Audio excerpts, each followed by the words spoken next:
आणि यानंतर पुढची बातमी आहे तामिळनाडूच्या राजकारणामधून।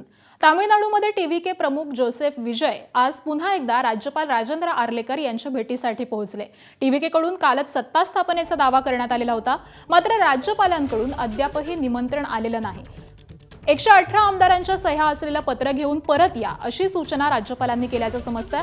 यावरून आता ठाकरेंच्या शिवसेनेचे खासदार संजय राऊत यांनी प्रतिक्रिया दिली आहे। भाजपने देशभरामध्ये कोश्यारीच नेमलेले आहेत असं राऊत म्हणाले।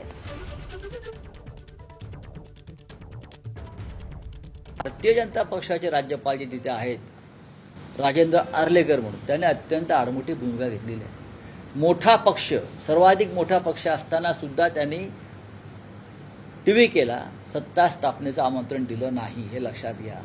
हे घटनात्मक दृष्ट्या अत्यंत चुकीचं आहे। 108 जागा असलेला पक्ष आहे, 108 जागा असलेला, तरीही तुम्ही त्यांना जर सत्ता स्थापनेसाठी आमंत्रित करणार नसाल तर तुम्ही भंपक आणि खोटारडे आहात। नाही, भारतीय जनता पक्षाने देशभरात सगळे कोश्यारीच नेमलेले आहेत ना। कोणी धोत्रामध्ये आहेत, कोणी सुटाबुटातले आहेत, बाकी काय सगळे कोश्यारीच आहेत।